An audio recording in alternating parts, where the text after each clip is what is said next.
30.000 votos en más de 90 comunas logró reunir la campaña Habla Chile. Más que votos, en realidad son 30.000 opiniones, porque era una gran consulta popular que buscaba preguntarle directamente a los chilenos cuáles deberían ser las prioridades del gobierno, del Congreso. Una acción que busca movilizar a la ciudadanía e involucrarla directamente en la forma en la que se hace política hoy día, a partir de un diagnóstico bien claro: cómo recuperar confianzas en una sociedad que parece cada vez más distante de la clase dirigente. Ante un relativo consenso sobre lo que ocurre en nuestro sistema democrático, lo que viene ahora es la acción, la búsqueda de una solución para revertir el escenario.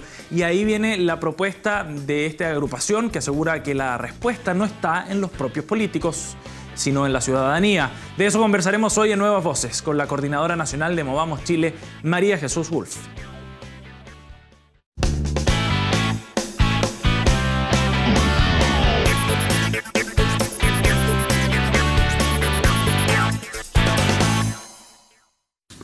Bien, ya estamos en el estudio aquí en Nuevas Voces junto a María Jesús Wolf, socióloga, gremialista, coordinadora nacional de Movamos Chile. Gracias por estar con nosotros, María Jesús. Muchas gracias por la invitación. Bienvenida. María Jesús, bueno, partamos hablando de lo que ya adelantábamos. Esta encuesta, o más que una encuesta, en realidad es una votación, ¿no? Una consulta. Una consulta ciudadana a lo largo del país. Habla Chile, tenía su propio hashtag, hartos comentarios también en redes sociales y que tuvo bastante éxito. 30.000 personas participando de este proceso.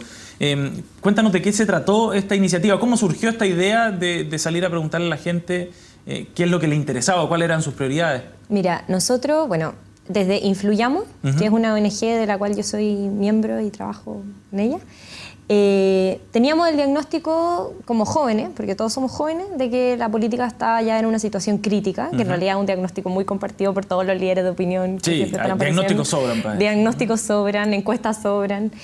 Pero queríamos tener una acción propositiva.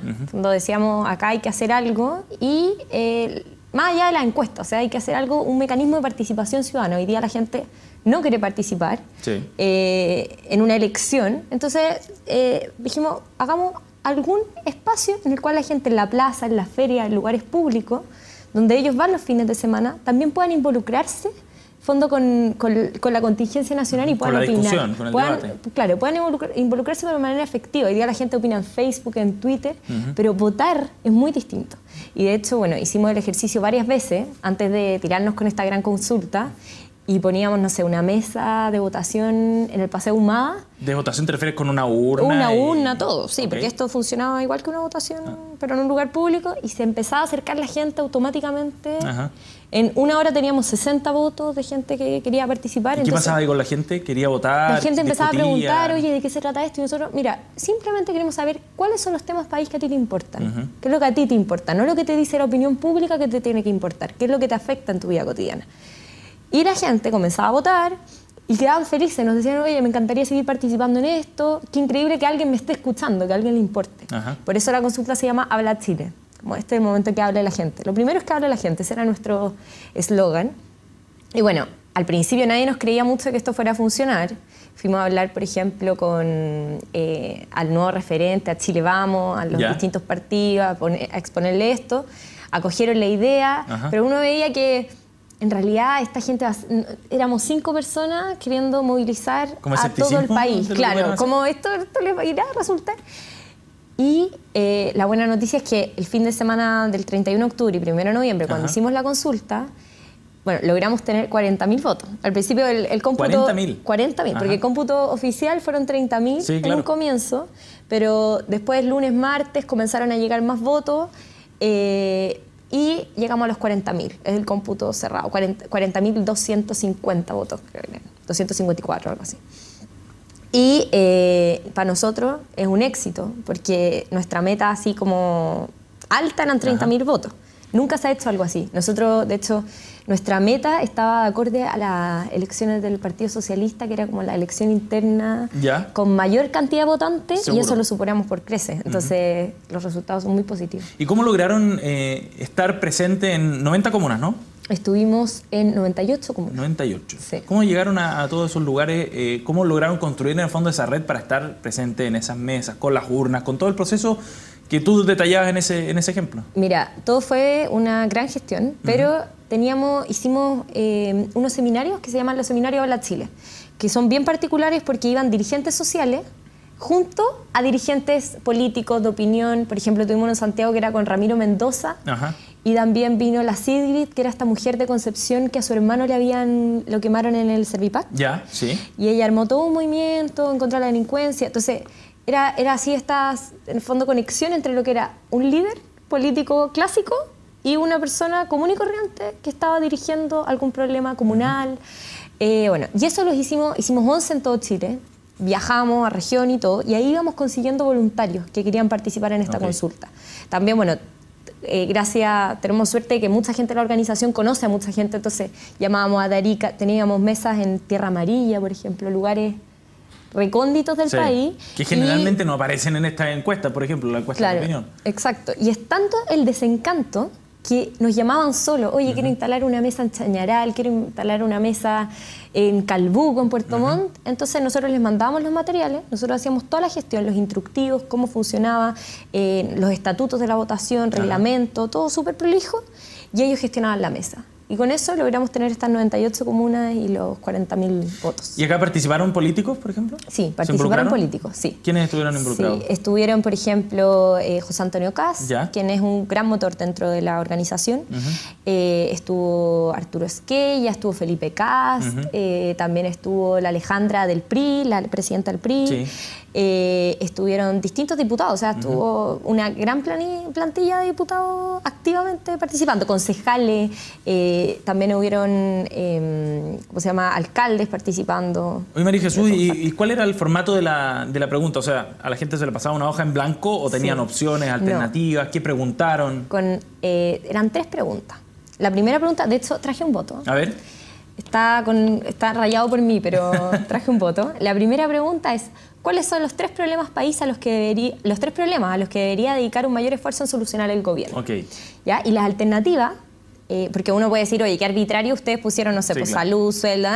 Nosotros lo trabajamos con los diálogos populares. Hicimos, antes de la votación, hicimos focus group, que se llaman diálogos populares, fueron como 50 y tantos focus group a lo largo del país, en los cuales se les preguntaban preguntas similares y que ellos hablaran. Era una metodología cualitativa, entonces eran preguntas abiertas. Y los temas que más se repitieron fueron los que salieron entre estas opciones. Claro. Entonces, por ejemplo, una típica pregunta de la encuesta CEP, que sería muy similar a esta, no incluye descentralización, y que nosotros en región veíamos que aparecía permanentemente. Como un tema recurrente. Claro. ¿Y cuáles fueron los temas más mencionados por la gente? Por lejos ganó salud, con un 67%.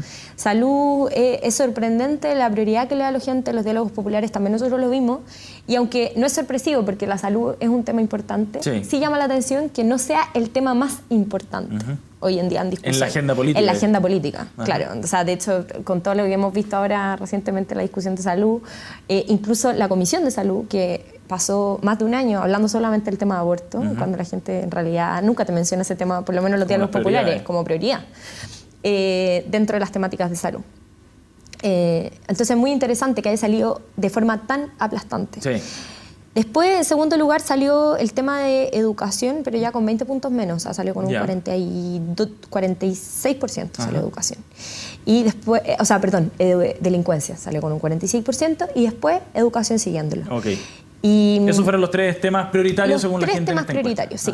Ahora, nosotros también pusimos temas que, entre comillas, no son nuestros temas, los temas que nosotros, como nueva constitución, para ver cómo se comportaba también, quizás a la gente le es relevante.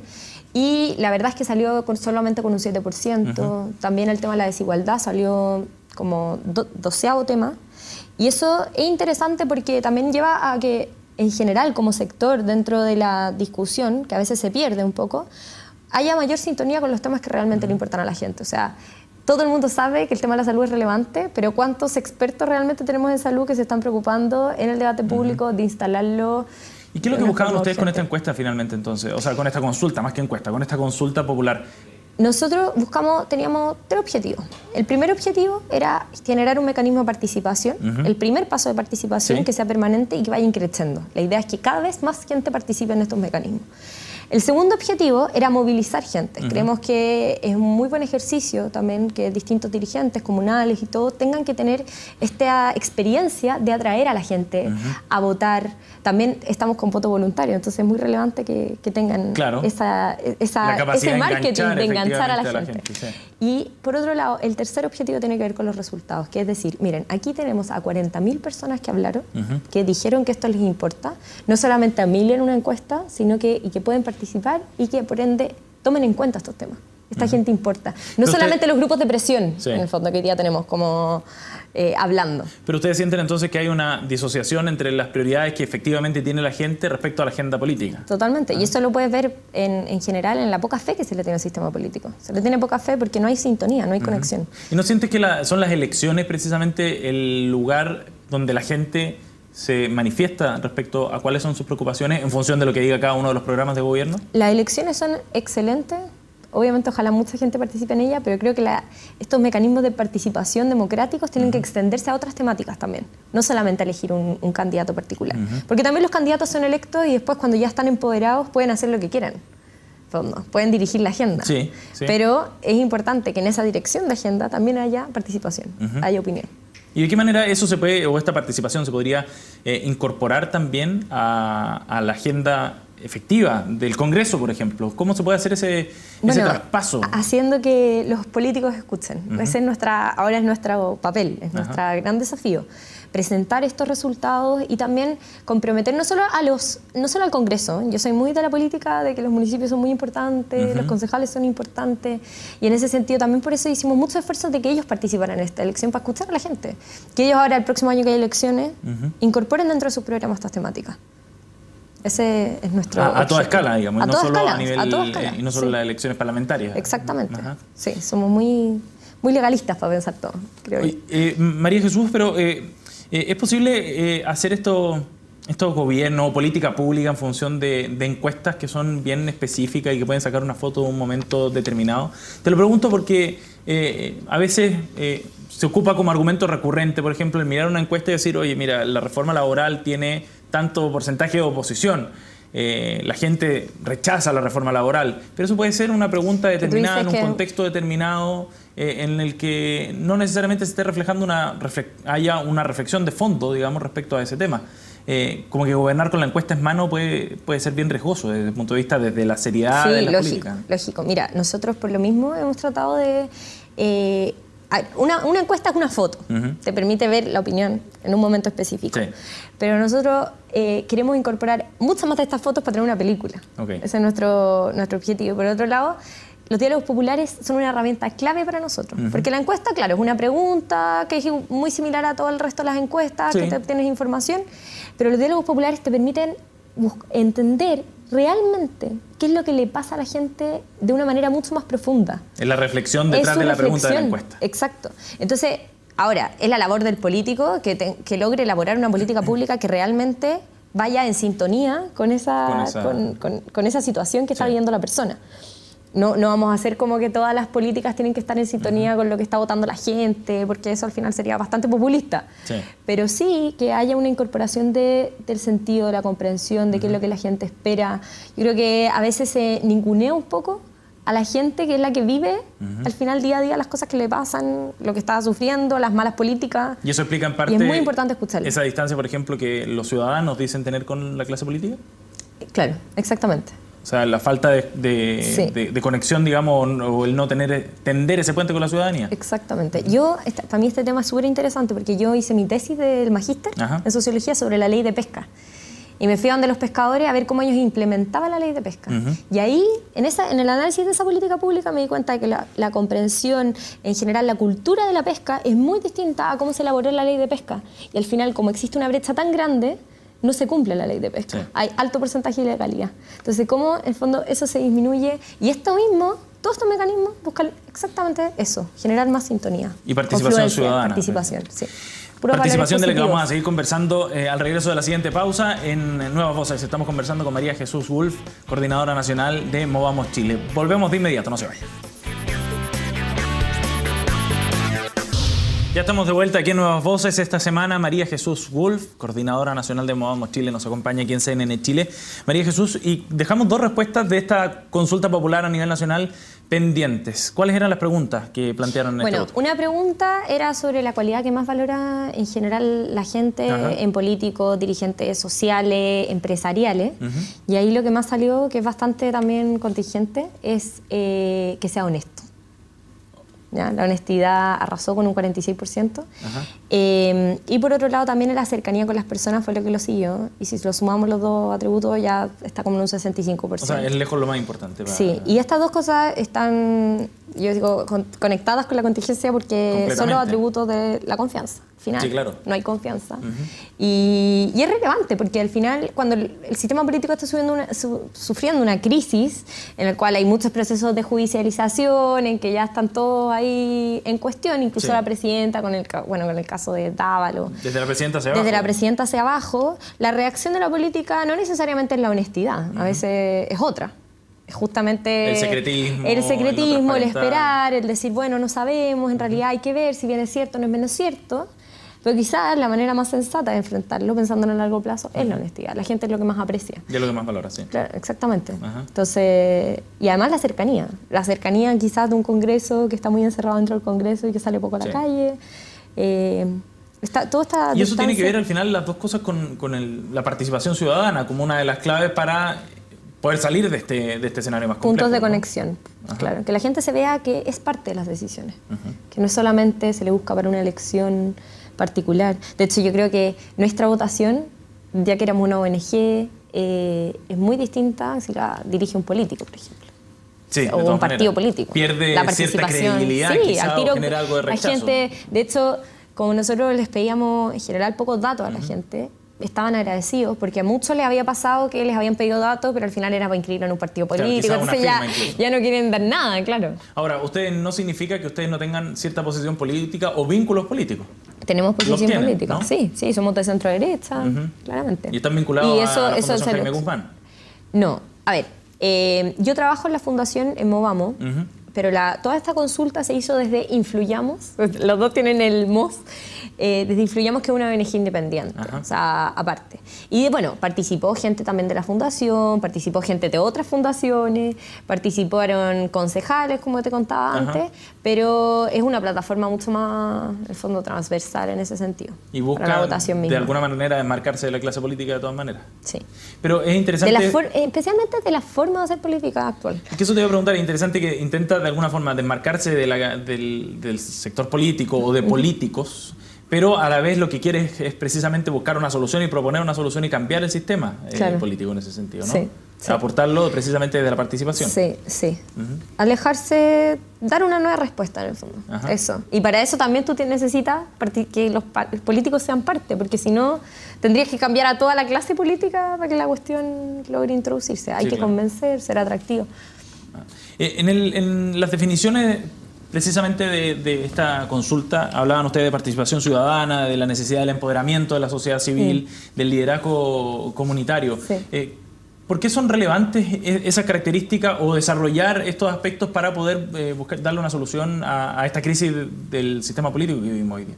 Mira, yo también como desde mi postura, desde mi profesión, yo creo que todas estas olas de politización que sufre el país, o sea, no sé, pues con una ultraizquierda mucho más dominante dentro del gobierno, que busca desde la política resolver todas las problemáticas, que cree que la política en el fondo es la estructura, la panacea, que puede cambiar las microconductas, no es la solución. La solución muchas veces viene de las personas. Hay muchos espacios que son de participación ciudadana, que son independientes de la política y en los cuales tú puedes hacer transformaciones igual. Y para eso hay que articular la sociedad civil, nutrirla, decirle que sí tiene poder, que sí puede cambiar las cosas. Y por eso este espacio que viene de una ONG y no de un partido es tan importante. Ojalá nosotros también, y es una misión de la Fundación, lograr articular grupos que son civiles. O sea, por ejemplo, ahora nosotros estuvimos ayudando todo esto frente contra la delincuencia, distintas comunas que se están organizando, vecinos. Nosotros también fuimos una plataforma para poder acogerlos y darles herramientas y que ellos pudieran llevar a cabo sus demandas, conectarlos también con... Esto es parte de la misión de políticos. Movamos Es parte Chile. de Influyamos. ¿De Influyamos? Sí. ¿Y de Movamos Chile también? De Movamos, sí, desde el ámbito universitario. Nosotros ahí lo que buscamos es que también los jóvenes logren transmitir en las universidades, que también están sufriendo una ola de politización, que ellos tienen que empoderar a la sociedad civil. Las universidades justamente son un ámbito que es independiente de la política, porque buscan la verdad de forma independiente y por ende... Pero las universidades también han sido ricas cunas de movimientos políticos. Claro, es que no significa que no sean despolitizadas las personas que están en esa universidad, pero la universidad en sí, como institución que tiene la finalidad de buscar la verdad, y que la verdad no necesariamente va a estar de la mano de una ideología política, tiene que ser independiente de las estructuras políticas, independiente de lo que diga el gobierno de turno, porque de hecho la historia ha demostrado que cuando las universidades son intervenidas desde arriba por la política,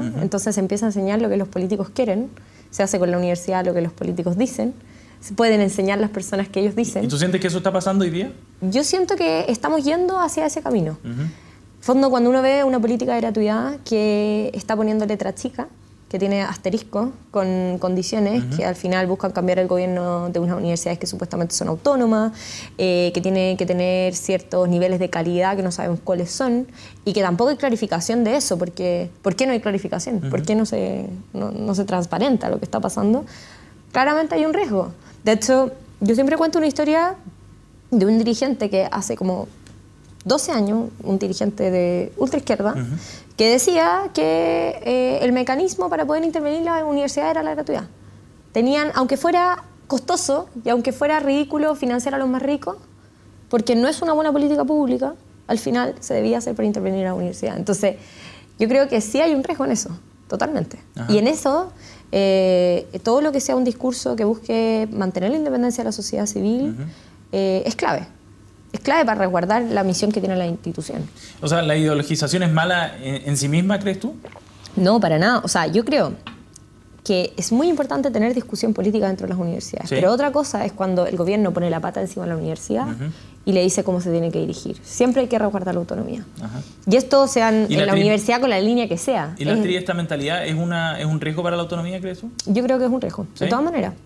¿Incorporar a los estudiantes dentro del gobierno? Porque las universidades tienen, por ejemplo, el caso de la Universidad Católica, que es el caso como más emblemático. La Universidad Católica fue fundada con una misión específica que tiene que ver con su catolicidad y con la búsqueda de la verdad a la luz de la fe, donde esa es su misión. Y esto es completamente válido que tenga esa misión y que tenga ese aporte dentro de la sociedad, así como puede estar la Portales con otra línea, etc.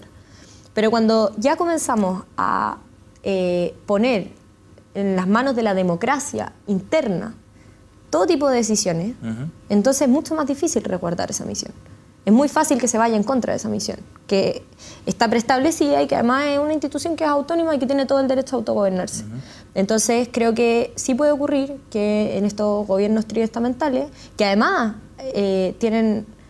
los estudiantes tienen una condición muy distinta a lo que tiene, por ejemplo, el profesor. Yo sí creo que el profesor tiene experiencia, tiene ciertos atributos que le dan le dan el derecho a tener mayor jerarquía y opinión y decisión dentro de las instituciones que un estudiante que está estudiando, que está aprendiendo, que está participando de ese conocimiento, pero está en un proceso de formación. María Jesús, y a la luz de todo este proceso de cambio y de reforma, y con tus vínculos además con el gremialismo... Sí, pues yo soy gremialista de corazón. Siendo gremialista, ¿cómo analizas tú los resultados de la última elección de la FEUC en particular? Bueno, yo creo que los resultados son terribles. Obviamente para el gremialismo fueron resultados ¿pero para la universidad también que uno no quería. Yo creo que para la universidad es muy perjudicial lo que pasó. A ver, la elección en sí, yo que la estuve observando, lo que uno puede mirar desde afuera, ya cuando uno no es alumno, es difícil palpar lo que está ocurriendo. Pero yo vi que la ultraizquierda crecer, a mí me tocó estar con ellos en la universidad y todo, yo también fui candidata, estuve en la directiva del movimiento gremial, siempre fue muy claro sus posturas. Yo sabía lo que pensaban, decían, y me gustaba eso. O sea, acá yo pienso esto, tú piensas eso, listo. Nos podíamos, en el fondo, debatir en ese... E identificar con sí, uno u otro, sí. Exactamente. Pero en esta elección particular, Crecer tomó una estrategia distinta, que fue una estrategia de dar un giro al centro. El NAU ya estaba en un posicionamiento de debilidad, después de haber perdido la federación, y esos votos estaban necesarios de ser cautivados. Ajá. Y Crecer no fue transparente su postura en la elección. Yo creo que fue una elección que hablaban de temáticas internas de la universidad, que hablaban de temas de inclusión. Era como si fuera el mejor momento del NAU, si se puede decir. Y el votante medio, yo con gente que sigue en la universidad y todo, que no está politizado, que no sabe muy bien qué piensan los de acá, los de allá, decían, oye, pero si Crecer es como de centro, están... ¿Y en realidad no lo son? Incluso... Para nada, o sea, el FEL y la UNE, Frente a Estudiantes Libertarios, hay anarcocomunistas, no son de centro, para nada. O sea, ellos generalmente consideran que el Partido Comunista es de centro. Fue una careta dentro del electoral, CONFET. Entonces, para mi gusto, fue una careta electoral que no fue transparente y, de hecho, en el caso de el aborto, ellos nunca tuvieron un pronunciamiento. Dentro de la Católica ese tema es importante. Y ahora, apenas fueron electos, dijeron que estaban a favor del aborto. Entonces, yo creo que en ese sentido, el alumnado no tiene muy claro qué fue lo María Jesús, y brevemente, porque se nos acaba el tiempo, ¿qué crees que va a pasar entonces ahora con la dirección que pueda tomar la FEUC? Bueno, yo creo que la Católica está en un momento súper complicado porque va a tener un frente interno. El rector va a quedar muy acorralado entre el gobierno y el frente interno. Va a ser difícil. Pero yo le tengo fe al estudiantado de la Católica. Yo creo que una vez que vean qué es lo que se está jugando, van a reaccionar. Ahora, Crecer está en una muy buena posición. Tiene el Consejo de Federación la mayoría, entonces puede hacer muchos cambios, pero están los gremialistas para volver al centro, creo. Bien, María Jesús, gracias por haber venido a esta a semana de este capítulo de Nuevas Voces. Gracias, que esté bien. Y nosotros nos reencontramos la próxima semana. Gracias también por acompañarnos. Sigan la sintonía de CNN Chile, por supuesto. Chao.